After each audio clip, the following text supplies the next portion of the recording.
Welcome to Donmar TV News Channel. Maituturing umanong disloyalty, pagtatraidor at pag-aabandona sa Partido Demokratiko Pilipino Lakas ng Bayan o PDP Laban ang ginawang paghahain ni Senator Manny Pacquiao ng Certificate of Candidacy bilang Pangulo sa ilalim ng Progressive Movement for Devolution of Initiatives o PROMD. Ayon kay PDP Laban Secretary General Melvin Matibag na mula sa paksyon ni Energy Secretary Alfonso Cusi, ground for expulsion ang ginawa ni Pacquiao. Dahil dito, naghain aniya ng resolusyon ang National Executive ng partido upang otomatikong tanggalin si Pacquiao. Ayon pa kay Matibag, ang ginawa ng senador ay nagpapahiwatig lang na hindi sila ni Senator Coco Pimentel ang lehitimong miyembro ng PDP Laban. Hindi aniya nila tinalima ang konstitusyon ng partido at isinantabi ang boses ng nakararami sa partido. Nagpapatunay rin aniya ito na wala sa kanila ang suporta ng libu-libong grassroots members gaya ng paulit-ulit na sinasabi ng dalawang senador. Dahil sa ginawang paghahain ng COC ni Pacquiao sa ibang partido, kumpiyansa si Matibag na sila ang papaboran ng Commission on Elections sa petisyong magdedeklara kung sino ang tunay na representative ng PDP Laban. Samantala, iginiit naman ni Senator Coco Pimentel na walang nilabag na konstitusyon ng PDP Laban si Pacquiao. Sinabi ni Pimentel na ang PDP Laban National Executive Committee ay nagsumite ng Resolution No. 12 na pinapahintulutan si Senator Pacquiao na gamitin ang PROMD's Certificate of Nominance and Acceptance para sa filing ng COC. For the past 6 months ay magkausap na sila ni Mayor Sara at sa nakikita nga nito sa kanyang personal na kalkulasyon, marahil ay tatakbo si Mayor Sara Duterte sa presidential race. But as to kung ano ang napag-usapan nila ng alkalde ay hindi na nito denetalye. Naniniwala si Albay 2nd District Representative Joey Salceda. Nasa huli ay pipiliin pa rin ni Davao City Mayor Sara Duterte Carpio na tumakbo pagkapangulo. Sa kabila ito ng paghahain ni Mayor Sara ng kanyang Certificate of Candidacy para sa pagkaalkalde ng Davao City nitong Sabado. Narito ang pahayag ni Representative Joey Salceda. Sara Duterte got me as her principal advisor, so I've been working with her for the past 6 months. So we have chat every day. In my own calculation, I think she will run. Samantala, sinabi naman ni Salceda na nauunawaan niya ang sentimiento ng ibang Bicolano kung bakit hindi niya piniling suportahan ang kapwa at taga-Bicol na si Vice President Leni Robredo. I know I've been bashed enough for not choosing Leni.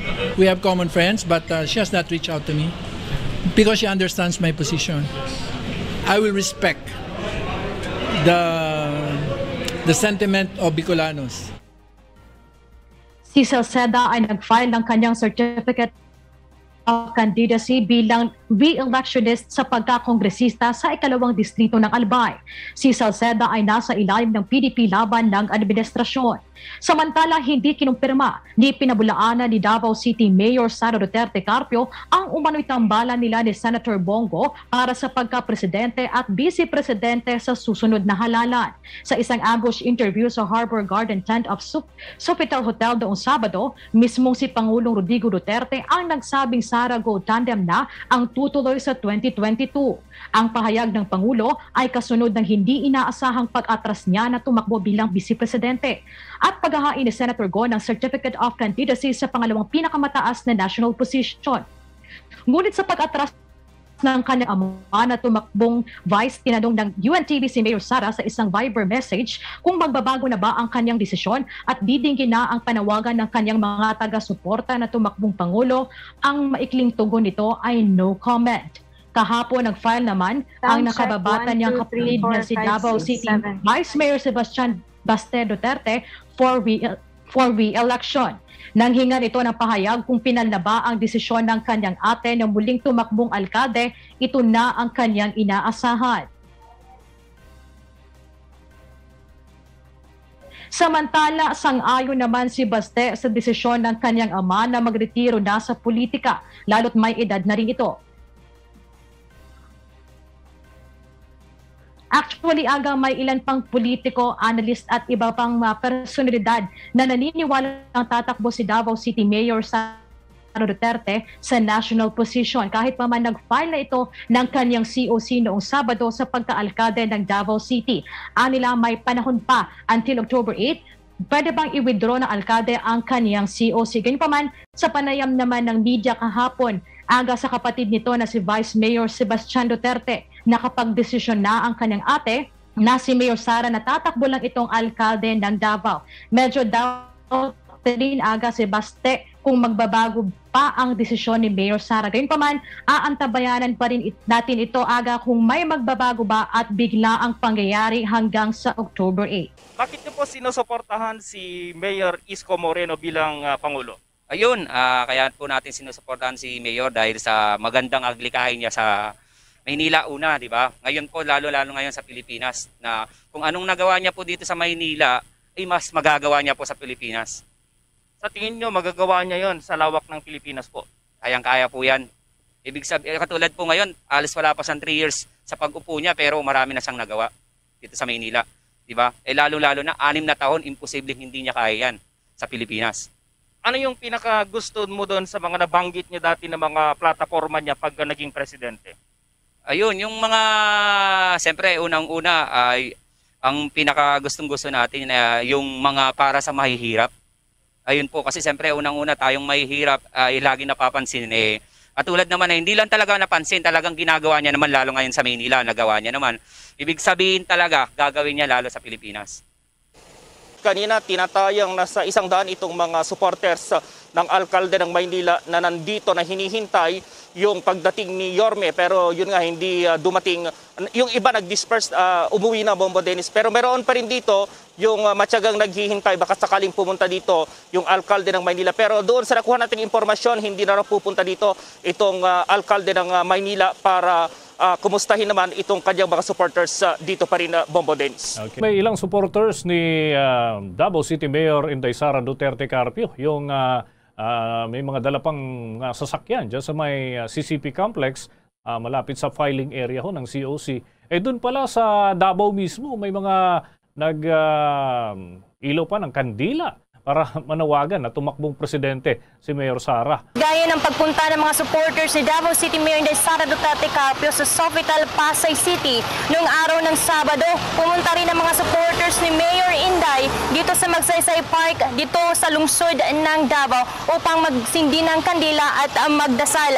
Ang nasabing grupo ay mula sa Inday Sara for President Movement Davao City Chapter, kung saan ang mga miyembro nito ay mula dito sa lungsod ng Davao at sa Island Garden City of Samal.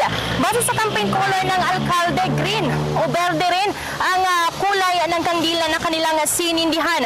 Layunin nito na mapakinggan ang kanilang panawagan at magbago na rin ang desisyon ni Mayor Inday para mag-file na siya ng kanyang COC bilang Pangulo dito sa bansa.